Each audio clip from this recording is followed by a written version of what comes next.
Vamos ler Mateus capítulo 3, do verso 1 ao verso 6. O texto diz assim: Naqueles dias surgiu João Batista, pregando no deserto da Judéia. Ele dizia: Arrependam-se, pois o reino dos céus está próximo. Arrependam-se, pois o reino dos céus está próximo. Este é aquele que foi anunciado pelo profeta Isaías. Voz do que clama no deserto: preparem o caminho para o Senhor, façam veredas retas para ele. As roupas de João eram feitas de pelos de camelo, e ele usava um cinto de couro na cintura. O seu alimento era gafanhotos e mel silvestre. A ele vinha gente de Jerusalém, de toda a Judéia e de toda a região ao redor do Jordão. Confessando os seus pecados, eram batizados por ele no Rio Jordão. Amém. Esse é o texto para a gente. Sempre que a gente está para fazer algo que é relevante na nossa vida, a gente se prepara, via de regra, em geral, quando a gente está para fazer alguma coisa grande, relevante, importante para a gente tende a se preparar. Você deve lembrar, por exemplo, de quando você fez o seu vestibular. Você não deve... Eu ali vi Georges, existem exceções, tá? Casos à parte. Ele acabou de falar para mim que ele fez uma prova importante, passou, enfim. Deus às vezes abençoa de formas assim, excepcionais. Mas lembra aí do teu vestibular, quando você fez. Você se preparou pra caramba. Você não caiu de paraquedas lá para fazer a prova. Talvez você tenha feito assim, mas não é o normal. Geralmente a gente se prepara por um bom tempo. Existe um preparo grande, 1 ano no mínimo, que você fica lá estudando, você relembra várias coisas que você já deve ter esquecido ao longo da sua vida. Pelo menos na minha vida, a maioria das coisas importantes que eu já vivi exigiram um preparo. Eu lembro, antes de entrar, por exemplo, na minha faculdade de economia que eu cursei há muito tempo atrás, eu estudei muito para conseguir passar, para conseguir ter a colocação que eu tive. Antes de iniciar o meu primeiro emprego, eu lembro que eu me preparei muito para a entrevista daquele emprego e para todas as outras entrevistas que eu participei, além de ter me capacitado em todos os anos de graduação que eu pude realizar. Antes de eu me casar, eu e a Lê, a gente se preparou muito para que a festa acontecesse, e quem aqui já casou, se casou recentemente ou está para casar, sabe o que eu estou falando. Quantas coisas a gente tem que correr atrás, a gente tem que preparar para que tudo dê certo no dia do nosso casamento e também depois na lua de mel. Antes de eu sair da casa dos meus pais, eu morei um tempo sozinho. Antes de eu morar sozinho, eu parei, eu fiz conta, eu esperei ter um salário, eu analisei se dava ou não para eu morar sozinho. Pelo menos na minha vida, todas as coisas muito grandes, importantes que aconteceram, de fato, eu me preparei. Porque, em geral, todos os momentos importantes da vida exigem, de fato, um preparo antes, para que corram bem. Eles não acontecem do nada. E não foi diferente com a vinda de Jesus. Muitas profecias a respeito da vinda de Jesus já previam isso, que quando chegasse o tempo do surgimento do Messias, o caminho para ele seria preparado. O caminho para ele seria preparado. Ou seja, surgiria alguém, um profeta como Elias, para preparar o caminho quando o Messias esperado viesse, quando chegasse o tempo dele vir e habitar no mundo. Alguns judeus até acreditavam que o próprio Elias mesmo voltaria. Elias, para quem não sabe, ele foi um profeta muito conhecido do povo de Israel. E a história dele conta que ele não morreu, ele foi levado direto aos céus.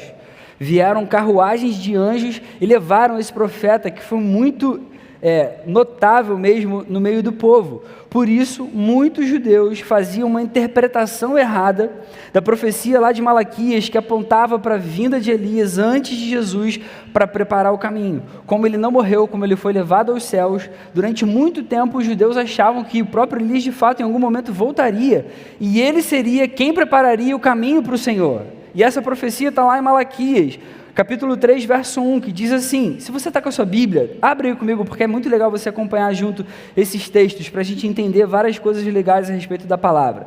Malaquias, capítulo 3, verso 1, a profecia dizia, vejam, eu enviarei o meu mensageiro, que preparará o caminho diante de mim, e então, de repente, o Senhor que vocês buscam virá para o seu templo. O mensageiro da aliança, aquele que vocês desejam, virá, diz o Senhor dos Exércitos. E lá em Malaquias 4, verso 5, no finalzinho já do livro de Malaquias, o profeta vai dizer: vejam, eu enviarei a vocês o profeta Elias antes do grande e temível dia do Senhor.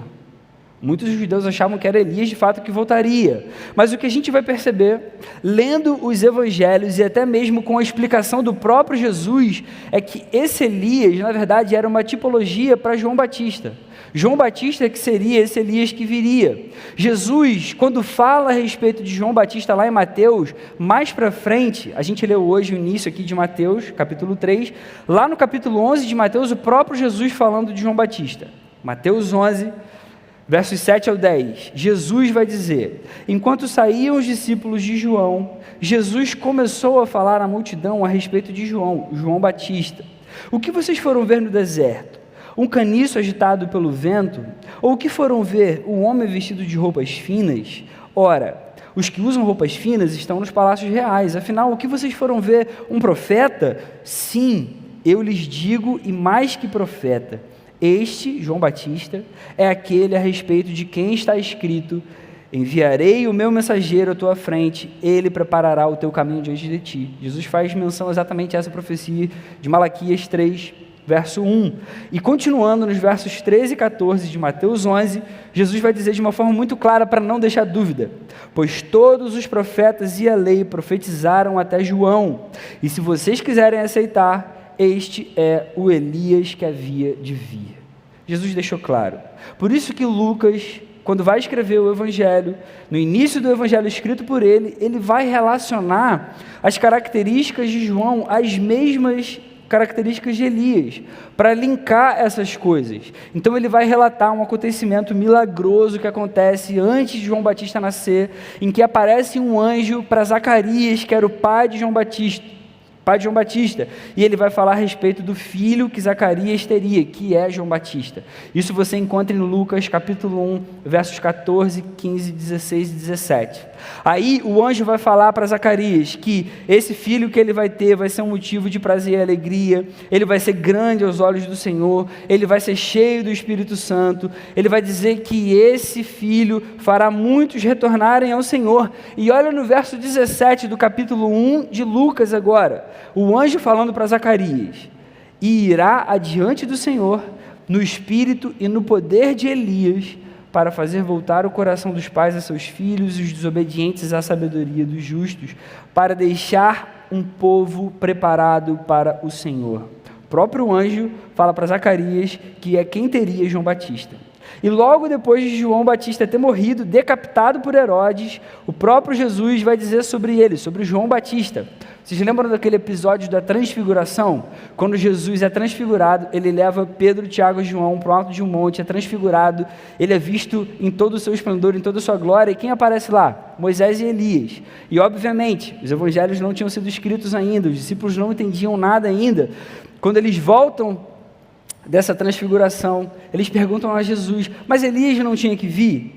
Aí Jesus vai dizer em Marcos 9:13: eu lhes digo, Elias já veio, ele já veio, e fizeram com ele tudo o que quiseram, como está escrito a seu respeito. E ele aqui estava se referindo a João Batista. Tudo isso para dizer que não havia dúvidas que a profecia de Isaías se referia a João Batista. Por isso o próprio Mateus vai relatar essa profecia como cumprida em João, agora a profecia já de Isaías, verso 3. Este é aquele que foi anunciado pelo profeta Isaías, voz do que clama no deserto: preparem o caminho para o Senhor, façam veredas retas para ele. E não apenas Mateus, mas também Marcos e Lucas vão registrar o cumprimento dessa profecia de Isaías 40, dessa forma, como sendo João Batista. Ou seja, é nos evangelhos que a gente vai entender que o Messias esperado é Jesus, e que o profeta que prepararia o caminho para esse Messias esperado, que era Jesus, é João Batista de fato. Por isso é que Mateus vai fazer vários detalhes nesse momento em que João surge no deserto pregando esse arrependimento. Então ele vai dizer que ele pregava no deserto da Judéia, porque a profecia fazia uma referência a isso. Ele vai dizer que ele se vestia com roupas feitas de pelos de camelo e usava um cinto de couro na cintura. Ele vai dizer que João Batista se alimentava de gafanhotos e mel silvestre. Mateus está escrevendo para um público prioritariamente judeu. Então, as referências às profecias antigas e o seu cumprimento precisavam ficar evidentes para que os judeus também viessem a crer. Mas o que eu quero que você guarde até aqui? O que eu queria que você guardasse até aqui é que o Messias esperado veio de fato e ele era Jesus. E não só isso, o caminho para ele deveria ser preparado. O caminho para o Messias precisava ser preparado. O homem de Deus escolhido para essa missão foi João Batista.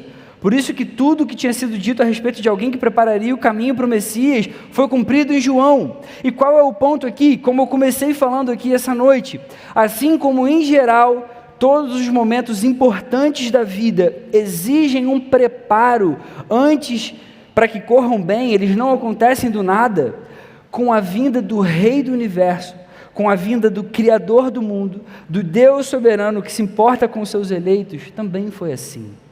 Também precisava de um preparo. Era necessário que o caminho para a vinda de Jesus fosse preparado. E o meu objetivo aqui, essa noite, é a gente falar por que o caminho precisava ser preparado e como foi essa preparação. Beleza? Então, em primeiro lugar, por que o caminho para Jesus deveria ser preparado? A profecia de Isaías dizia claramente, há muitos anos já, voz do que clama no deserto, preparem o caminho para o Senhor, façam veredas retas para Ele. Eu estou afirmando aqui, era necessário que o caminho para a vinda de Jesus fosse preparado. A pergunta é, por quê? Por quê? Jesus não podia vir, de repente? Ele não podia surgir do nada? Ele era Deus, ele era soberano. Por que o caminho precisava ser preparado? A gente vai ver, lendo toda a Bíblia, que em toda a história do povo de Israel, sempre que Deus, aquele Deus revelado, Yahvé, se manifestava, ou quando ele estava para realizar as suas maravilhas entre o povo, ele pedia que o povo se consagrasse, ou que o povo se santificasse. Você vê isso quando o povo está para ser liberto lá da escravidão no Egito. Você vai ver isso quando Deus vai se manifestar lá no Monte Sinai, quando o povo está começando a sua peregrinação no deserto. Você vê isso quando o povo está para atravessar o Jordão e tomar posse da terra prometida, depois de 40 anos no deserto. Naquele episódio com Josué, santifiquem-se, pois amanhã Deus fará maravilhas diante de vocês. E em vários outros momentos isso acontece. Por Deus ser totalmente santo e puro, Ele necessita que a gente se purifique para que a gente consiga ver as suas bênçãos e as suas manifestações. Essa é a grande razão. Quando Jesus, sendo Deus, encarna para iniciar a sua obra de redenção, era totalmente necessário um preparo do povo que o receberia. João, sendo mensageiro enviado para preparar esse caminho, começa a exortar o povo ao arrependimento. Por quê? Porque os corações e as mentes do povo que receberiam agora a mensagem do próprio Jesus precisavam estar sensíveis. Precisavam ser consagrados para a vinda do grande rei, assim como em muitos momentos no Antigo Testamento, o povo precisava se consagrar, se santificar para se aproximar do Senhor, ou para ouvir a sua voz, ou para ver o seu poder atuando, para ver mesmo o livramento de Deus e entender que Deus era quem estava livrando o povo. Agora, na vinda de Jesus, a avenida agora para esse rei precisa também ser reta, sem desvios, sem hipocrisia, sem fingimentos, sem mais egoísmos. A vinda do reino exigia um preparo das mentes e dos corações que receberiam a mensagem que mudaria toda a história. A principal mensagem de toda a vida. E esse era o impacto da voz que clamava lá no deserto. Por isso, o chamado de João Batista ao arrependimento verdadeiro. E aí a gente vai entrar no segundo ponto. Como que aconteceu essa preparação de fato? Era necessário que houvesse um preparo. Como que foi essa preparação? A gente vai ver Duas coisas, por meio da pregação de João, que dizia, no verso 12 a gente vê, a pregação dele era: arrependam-se, pois o reino de Deus está próximo. Mateus aqui vai usar o reino dos céus, porque ele, como todo judeu, achava que era uma, talvez, enfim, não é blasfêmia a palavra, mas eles não usavam muito a palavra Deus de fato, então ele falava: o reino dos céus está próximo. Em segundo lugar, depois com o simbolismo de um batismo de arrependimento. A gente vê nos versos 5 e 6 que vinha gente de Jerusalém, de toda a Judéia e toda a região ao redor do Jordão. E o que eles faziam? Confessando os seus pecados, eles eram batizados por João Batista no Rio Jordão. A preparação do caminho para Jesus era um chamado ao verdadeiro arrependimento. Então, quando alguém se arrependia de verdade, reconhecia os seus pecados diante de Deus, essa pessoa vinha até João, confessava e era batizado por ele. E as pessoas que não se arrependiam, João era duro. Ele falava: raça de víboras, deem fruto que mostrem o arrependimento de vocês. Como a gente falou, Jesus era santo, ele era Deus, ele estava realizando aqui a vontade do Pai. Ele veio principalmente para perdoar pecados, para tirar o pecado do mundo. Era imprescindível que o preparo para a sua vinda fosse dessa maneira, mediante a pregação e batismo para arrependimento do povo.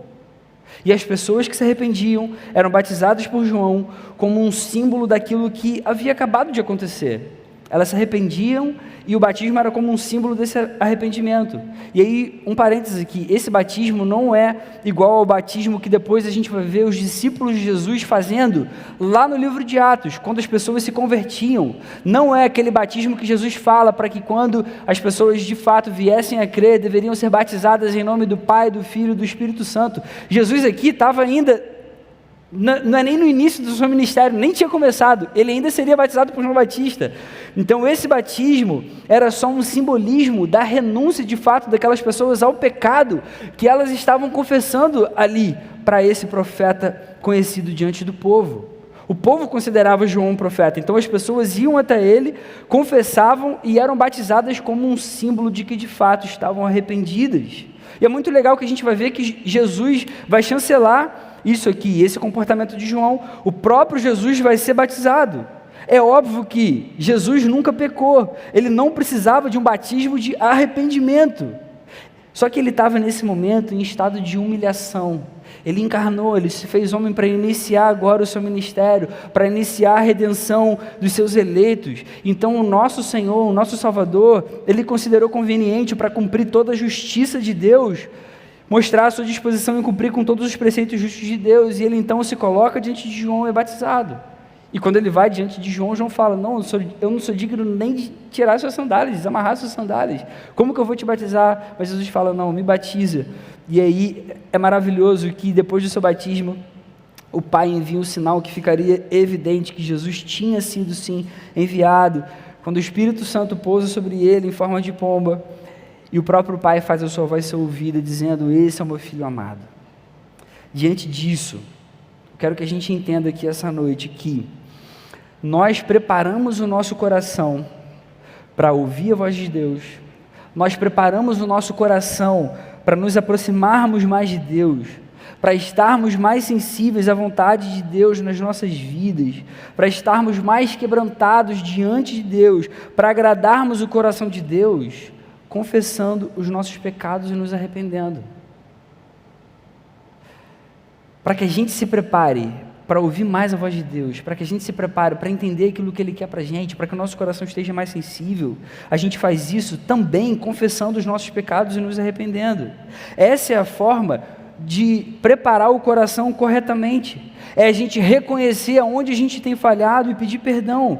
Assim como o caminho para a vinda de Jesus e o início do seu ministério foram preparados mediante a pregação de arrependimento e batismo de arrependimento, nós hoje preparamos o coração para vivermos mais perto de Jesus e ouvirmos a sua voz também nos arrependendo, buscando viver vidas mais santas, abandonando os pecados que a gente tem cometido, reconhecendo que a gente é pecador e depende da graça dele sobre as nossas vidas. E por que eu estou falando tudo isso aqui, essa noite, nesse momento? Eu quis aprofundar um pouco nesse texto, porque a gente está no momento de preparo de coração para o nosso retiro, por exemplo. São dias em que a gente espera que Deus fale com a gente, em que Ele se manifeste no nosso meio. Então eu queria trazer aplicações específicas para que a gente utilize essa semana, enquanto a gente prepara o nosso coração para esses dias de retiro. E vem a primeira delas, diante de tudo que a gente acabou de falar aqui essa noite. Se a gente quiser ouvir a voz de Jesus nos dias de retiro, a gente precisa preparar o nosso coração. A gente precisa preparar o nosso coração. Preste atenção no que eu vou falar agora aqui. A gente precisa entender que é muito melhor e é muito mais correto a gente acertar as nossas vidas para que esses dias sejam realmente abençoadores e a gente consiga ouvir a voz do nosso Deus. O que eu estou querendo dizer com isso? Você já deve ter ouvido aquela pessoa falando assim, pô, retiro é bonzão porque retiro dá maior gás. Ou então você já deve ter ouvido aquelas pessoas que falam assim, pô, às vezes até dando um testemunho da graça de Deus, depois de dias maravilhosos de retiro. A pessoa chega e fala, pô, cara, eu estava desanimadão, pô, é frio pra caramba, eu estava distante pra caramba de Deus, mas, pô, esses dias de retiro, eu busquei, eu me coloquei diante de Deus, e Ele, óbvio, pela graça dEle, pelo amor que Ele tem, pelo desejo que Ele tem de estar perto da gente, Ele vem e faz coisas maravilhosas no nosso coração e traz a gente para perto de novo, mas isso deveria ser vergonhoso para a gente, para o nosso coração, isso deveria ser horrível para a gente. Se a gente ama Jesus como ama e como diz que ama, a gente não pode ter esse tipo de postura e atitude diante de um Deus que é totalmente santo e bondoso e fez o que fez por cada um de nós. Deixa eu fazer uma pergunta para você. Quando você está para fazer alguma coisa relevante na sua vida, você faz de qualquer jeito? Quando você se preparou lá para o seu ano de vestibular, você passou o ano inteiro jogando videogame, dormindo e de repente caiu de paraquedas para fazer a prova?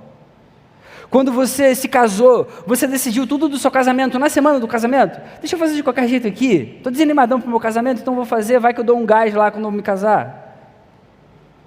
Quando você vai apresentar um projeto na sua faculdade ou no seu trabalho que paga o seu salário, paga as suas contas, você chega lá de qualquer jeito.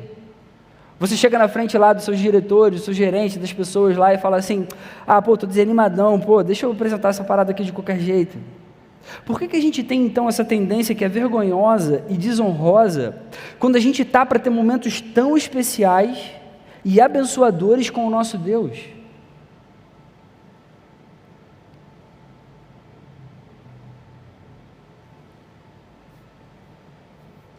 Se a gente estivesse no Antigo Testamento, certamente Deus diria, consagrem-se, porque amanhã eu falarei com vocês. Ele diria, santifiquem-se, porque amanhã ou semana que vem eu vou fazer maravilhas no meio de vocês. Santifiquem-se, porque eu vou livrar o povo com minhas mãos poderosas. Então, galera, na boa, vamos mudar essa postura e começar a enxergar esses momentos e esses dias que antecedem os nossos retiros ou alguns desses cultos que a gente considera especiais para a gente, como momentos em que Deus vai se manifestar. E se Deus vai se manifestar, o nosso coração precisa ser preparado. A gente não pode chegar desleixado de qualquer jeito na presença desse Deus que é tão poderoso e é tão maravilhoso e é tão gracioso. E olha que mesmo assim Ele vem e fala com a gente porque Ele ama e porque isso é graça, só por isso, só por isso. Então a gente precisa preparar o nosso coração. Prepara o seu coração. Se você tem vivido dias de desânimo, se você tem estado frio, distante de Jesus, prepare o seu coração, se arrependa hoje, não continue com essa postura e espere que o retiro mude você, como se Deus tivesse a obrigação de fazer isso com a gente. E Ele vai fazer, porque Ele é cheio de amor e cheio de graça, mas a gente tem que mudar essa postura. E como que a gente vai fazer isso? A segunda aplicação para a gente aqui essa noite, a gente precisa reconhecer e se arrepender de todos os pecados que a gente tem cometido. Nós precisamos reconhecer e nos arrepender de todos os pecados que a gente tem cometido. Arrependimento é literalmente mudança de direção. Mudança de direção, vem da palavra grega metanoia, mudança de mente, mudança de postura, de atitude. mudança de direção. Pô, aquilo que eu fazia antes, eu estava nessa direção aqui, eu me arrependo, então agora eu vou mudar, agora eu vou para essa direção aqui. Antes eu estava totalmente desanimado, distante de Deus, caminhando para cá, para longe de Deus. Eu agora me arrependo, é uma mudança de direção, eu vou para essa direção, que Jesus está, é o alvo da nossa vida, Ele é o Deus do nosso coração, é o dono de toda a nossa história, Ele é que salvou a gente, Ele é que curou as nossas vidas, Ele é que perdoou os nossos pecados, Ele é que trouxe alegria verdadeira para o nosso coração. Se eu antes estava longe de Deus e eu não tinha prazer na sua presença, agora eu me arrependo de verdade e agora eu vou viver perto de Deus e vou ter prazer na sua presença. Se eu fazia coisas que realmente não eram legais aos olhos de Deus, eu agora mudei a minha postura, eu me arrependi, eu mudei a direção, eu agora vou fazer coisas que vão me aproximar, que trazem prazer ao coração de Deus e aos olhos de Deus. Se eu antes não me importava com as coisas de Deus, eu agora vou me importar e eu vou amar as coisas de Deus. Pecado é tudo o que é contrário ao que Deus planejou para a gente e tudo o que é contrário ao que Ele deseja que a gente faça para a sua glória. O arrependimento verdadeiro requer uma profunda convicção de pecado. Mas se a gente não souber em que a gente tem falhado, e se a gente não tiver certeza disso, não há como ter arrependimento. Como que a gente vai mudar de direção se o que a gente faz nem parece tão errado assim? Por isso que nas histórias dos grandes avivamentos, a primeira coisa que o Espírito Santo faz, em resposta às orações, é trazer profunda convicção de pecado para os corações. Quando a gente lê os evangelhos, a gente entende por que João Batista preparava o caminho para o Senhor pregando arrependimento. Jesus veio para tirar o pecado do mundo. Por que João então Batista precisava pregar sobre arrependimento? Como que as pessoas iam entender a mensagem de Jesus sem saber que elas mesmas estavam longe de Deus? Elas precisavam se arrepender antes. Elas precisavam entender que elas estavam indo para uma direção totalmente oposta, totalmente distante do Deus verdadeiro. A gente precisa aprender com isso hoje, aqui, agora, nos nossos dias, essa noite aqui. Na primeira aplicação a gente entendeu de fato, eu preciso preparar o meu coração para ouvir a voz de Jesus nesses dias de retiro. Agora, nessa segunda aplicação, precisa ficar evidente que essa preparação precisa ocorrer mediante arrependimento verdadeiro. Se a gente tem estado frio hoje, distante hoje de Deus, esperando o retiro chegar para a gente dar o gás na nossa vida, a gente precisa se arrepender. A gente precisa se arrepender, a gente tem que entender que isso é errado, isso desagrada o coração de Deus, a gente precisa mudar essa direção que o nosso coração tem caminhado. Se a gente tem vivido sem temor nenhum diante de Deus, tem cometido qualquer pecado, fazendo o que desagrada o coração dele, a gente precisa se arrepender, a gente precisa mudar esse rumo que a nossa vida tem sido conduzida. Essa era a pregação de João Batista. Por isso que ele vai ser duro com os fariseus e saduceus lá daquele tempo. Ele vai chamar eles de raça de víboras, porque eles achavam que estavam vivendo uma vida realmente agradável a Deus, mas eles estavam tão distantes quanto um pagão estava. O próprio Jesus depois, quando seu ministério inicia, também vai ser duro com esses mesmos caras, com os mesmos fariseus e saduceus. Quais que eram os pecados deles? Eles eram hipócritas. Eles viviam de um jeito diferente daquilo que eles pregavam para o seu povo. Eles eram injustos. Deus odeia a injustiça. Eles eram falsos. Deus rejeita a falsidade. Eles queriam matar o Salvador do mundo. Eles não entenderam nada sobre as Escrituras. Se os líderes religiosos daquele tempo viviam assim, imagina o povo. O povo que nem sabia ler. Era totalmente necessário um chamado ao arrependimento. Essa era a missão de João Batista. Essa era a preparação necessária para o ministério do nosso Deus, do nosso Salvador Jesus. Hoje a gente precisa se arrepender dos nossos pecados. A gente precisa se arrepender de tudo que tem afastado a gente de Deus. A gente precisa se arrepender de tudo que tem feito o nosso coração desanimar. A gente precisa se arrepender de tudo que tem apagado a chama do Espírito aqui de dentro do nosso coração. Não é para a gente esperar o retiro chegar para fazer isso. A gente tem que fazer isso essa noite aqui, nesse lugar. Quando Deus fala, se a gente está ouvindo a sua voz, a melhor resposta que a gente pode dar é obedecer. É obedecer. O mais difícil a gente já tem, que é o acesso a esse perdão. Isso já foi conquistado por Jesus. Então se arrependa de todos os pecados que você tem cometido. Prepare o caminho do seu coração para o Senhor falar com você. Nesses dias, nessa semana que antecede o retiro, prepare o caminho do seu coração. Faça aí na sua alma, na sua vida, veredas retas para Ele. Para que Ele venha e se derrame sobre a sua vida, para que Ele fale coisas inesquecíveis para você, para que Ele te traga para perto, para que Ele mostre o seu grande amor e você consiga enxergar com os seus próprios olhos esse grande amor, para que você consiga sentir isso no seu coração e isso faça toda a diferença para você viver no seu dia a dia. E isso aqui antes, eu preguei para mim, porque na maioria das vezes na minha vida, no meu dia a dia, eu também estou desanimado. Eu também estou distante, mas eu não quero viver assim. Eu quero estar cheio da presença de Deus, quero estar cheio do Espírito, eu quero enxergar o meu Salvador, eu quero que Ele esteja aqui no nosso meio, eu quero que Ele fale, a gente consiga ouvir, eu quero que a gente agrade o seu coração, vivendo vidas santas de verdade. Não espere o retiro para você melhorar o seu relacionamento com Deus. Você já tem acesso a isso hoje, agora, aqui nessa noite. Se arrependa até mesmo dessa atitude morna. Melhore o seu relacionamento com Deus hoje, para que você consiga ver essa manifestação gloriosa de Jesus nesse tempo de retiro. Quero concluir dizendo que a gente não pode ficar indiferente à voz do que clama no deserto. A gente não pode ficar indiferente. Essa voz tem ecoado até hoje. Ela está ecoando aqui agora, nessa noite aqui no nosso meio. O Espírito está chamando a gente ao arrependimento, a uma mudança de direção, uma mudança de rumo. A gente estava indo por um caminho que estava afastando a gente, que estava deixando a gente mais desanimado. A gente precisa entender, reconhecer e mudar essa direção. A gente tem acesso a isso.